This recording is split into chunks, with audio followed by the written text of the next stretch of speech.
Hi, this is Dr. Colleen Meyer with We Lead, and today our guest is Cinnamon Alvarez. Cinnamon, tell us a little bit about you. Okay, so first question usually I'm asked, is Cinnamon your real name? Absolutely. It's not a stage name, but you know, I haven't gone into acting or anything like that yet.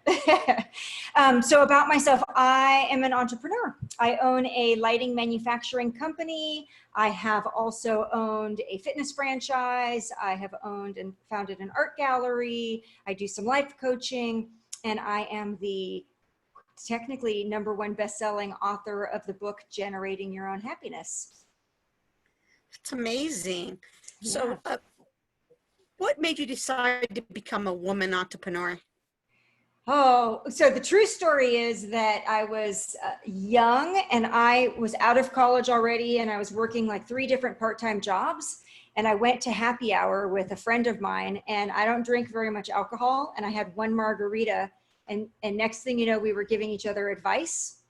And I thought that I was way off track, and I wanted to be in the design world, and I wasn't happy where I was. So I went to work the next day, and I told my boss either I wanted to own the company or I was going to go start fresh. And he stood up and put his newspaper under his arm, because he was kind of like the absentee owner. So I thought I was doing it all. And he looked down at me, tall man, and he says, "You think you have what it takes to run a business? I'll talk to you next week." And he left. And I went, oh no, I just quit my job. What am I going to do? True story. And so I went to the bookstore and I bought a book, How to Write a Business Plan. And so my trick today, the part when I was young of how I ended up being an entrepreneur and what works for me today with every other business is I am pretty good at like jumping off the cliff, is what I call it, and committing myself. So like in that instance, I put my foot in my mouth and I had to do it. At least I felt like I had to do it. And that's with every other business, the same thing. Is once I have that spark of inspiration and I think I want to do something, I take action immediately and I'm committed. What was that business that you started? What was your very first business? Let me see, timeline technically, I probably bought into the Jazzercise franchise first, but I just became an instructor. But it was a franchise business, so I started to understand business a little bit, but it was probably within like 2 months when I started my lighting company, A19, that I still have today. That's amazing. Yeah. What do you think is your most successful accomplishment in the business realm? In the business realm? Well, I would say personally publishing my book, Generating Your Own Happiness. And I think the reason I consider that the biggest accomplishment is twofold. One was because I honored a sense of feeling called to do it. And 2, because it was challenging for me.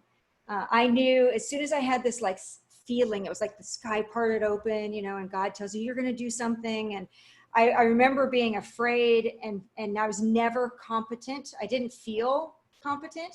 I'm competent, I guess. But I felt like that was my one area of inadequacy, where I wasn't educated enough in writing. And that's where I was timid. And so when I took that on, I didn't know what I was writing about. I definitely didn't feel like I was experienced at all. But I accepted this challenge, like this sense of knowing that that was what was next for me. And so that's why I consider it my biggest accomplishment. Was there any one thing that inspired you to write the book? Yeah, I think that like I described the sky parting open, I think what had happened at that stage is I had already owned 2 businesses and operated simultaneously 15 years on top of each other. And I had already founded an art gallery, but I was single most of the time. And I had recently gotten married, and people were telling me that I couldn't have 3 businesses because I had 3. I couldn't have 3 businesses and be a good stepmother and wife at the same time. And so I sold my Jazzercise fitness franchise, and I gave away my art gallery business, because those 2 were my like hobby businesses. And I kept my lighting business. And that was very tough for me. It was an emotional time because I really loved the other 2 businesses. And more than the money, they fed my soul. And so there was this like missing. And so to answer your question, the inspiration to write the book was really me doing that like soul searching and asking those questions, like what was it that was so meaningful? What was it about like my fitness business specifically that made it seem so easy? Like I was almost an instant success. And so I was in that quandary, like that soul searching stage. And that's where that spark of inspiration came. That was just like, you know what, you have a message. It's time for you to write a book. If you were talking to a young female entrepreneur, what would you say was the one thing that they really like need to hear, some advice? Do it. Don't think about it. Don't ask people's advice. Just jump off the cliff. That's what I describe it as, and make a commitment and do it. I think too much time is spent in second guessing ourselves. And I see too many people say they want to do something, and there's more regret from not doing it than any failure or having it not turn out the way that you wanted it. So that would be my biggest advice. And I think that, and Colleen, you could even tell me probably in your studies, is I've read that women, when you compare the genders, that a lot of times women won't commit. They have a higher level, a higher standard of competency before they sign themselves up for a particular job task or take on something, where men might be more competent or more comfortable faking it until they make it. So I would say, don't let that hinder you. Like, you can do anything you want. Don't play small, and just jump in so that you're fully committed.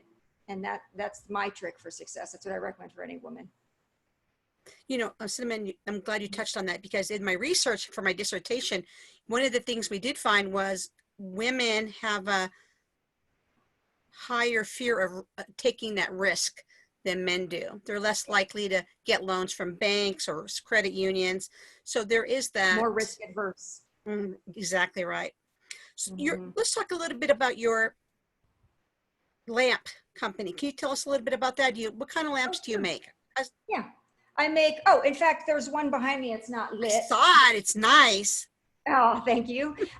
So I make ceramic lighting fixtures because I wanted to be artistic. I knew when I was young that I had some artistic talent, but I didn't know how to make money off of that. So my lighting company is all ceramic lighting fixtures, and they're specifically either hanging pendant lights or wall sconces. And a wall sconce is a light fixture that's mounted to the wall, like in a hotel corridor or down a hallway. And then because they're made out of ceramic, we can make them any color. And that's actually how I got introduced to this line of work. Is one of my many jobs to get myself through college. I was working for an artist, but I started by painting faux finishes.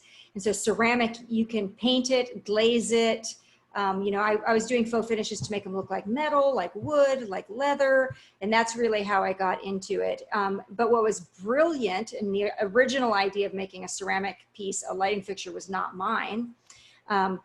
But by making it a light fixture, it has a higher perceived value. So if you're starting a business versus like if I was making only art, that does have in fact, I was talking to somebody recently about potentially 3D printing, and a vessel that's a piece of art could have a very high price tag, but something like a bowl or a cup or other pieces of ceramic that we use in our life every day, they don't have as high of a perceived value. So, yeah, I mean, you asked me before about other advice. I did learn in design school that what did my instructor tell me? It was, if it's good, it's been done before. So another mistake that we could potentially make is wanting to have this like one of a kind original idea. And in no way am I telling you to copy or plagiarize or steal anything. But I also don't want you to obsess and get worried about being completely original. So I look to, and I'm not answering your question specifically, Colleen, now, but I look to other industries for ideas. I look to competitors for ideas, and I'm always recycling and reusing ideas all the time. So if you ever get stuck, I think the biggest area too, we talked about women being risk adverse. But Mhm. my biggest setback, that's not a question you asked me, but my biggest setback is when I get stuck and I don't know how. That can take me out of the game almost instantly, which is ironic because as the entrepreneur business owner, the things that come to you are always the things that nobody else knows how to do. And so I guess where that's relevant is you can look to other industries and other people who have done it, and you don't have to come up with the solution all by yourself. There's help. Can you give me an example of what maybe one time that you have done that where you looked at for other industries and got an idea and applied it to your business? Ooh, yeah. Let me think if I can think of something. Well, not necessarily answering your question exactly, but when I started the art gallery, I had lighting business experience on the manufacturing side. I had fitness experience, but I had no art gallery experience at all.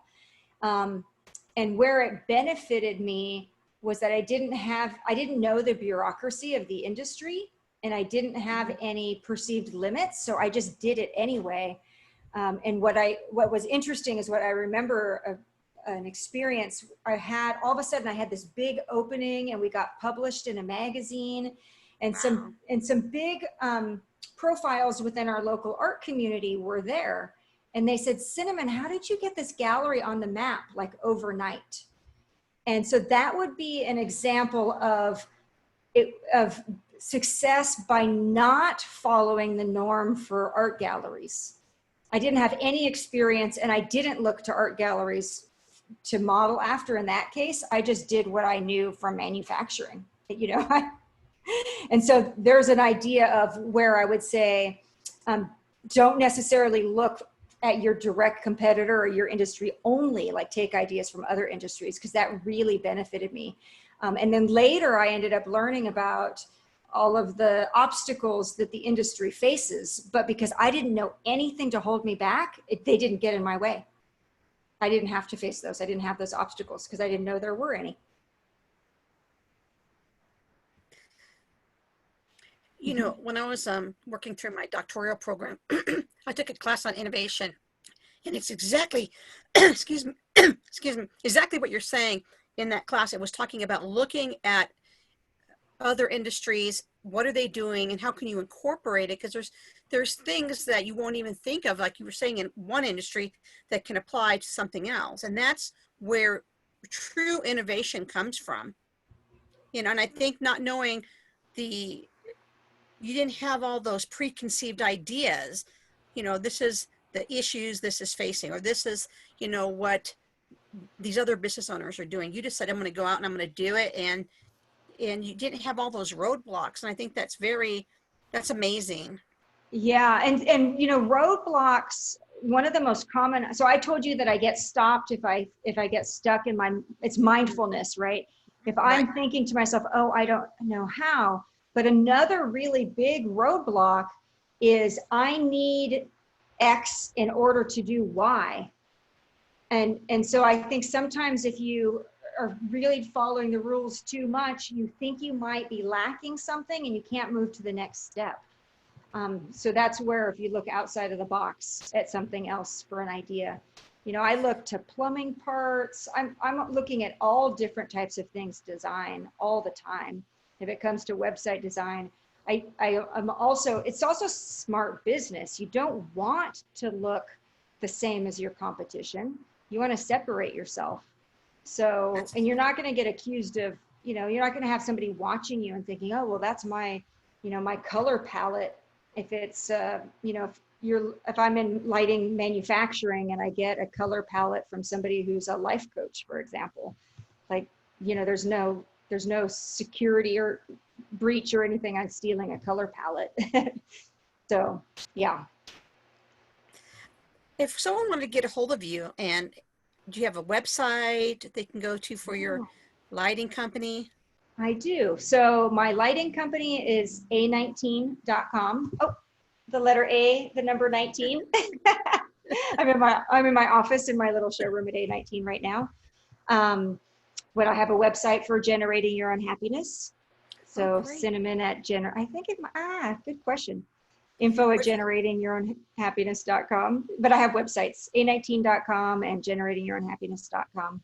Well, go ahead and send that to me, Cinnamon, and when I post the video, I'll make sure I put that information on there. Okay, I'm not used to plugging myself, so. So, all right. Oh, I just want to say thank you for taking the time and coming in and speaking to us, and I appreciate it very much. Absolutely. Thanks for the work you do, Colleen. It's a big contribution. Thank Yeah. you.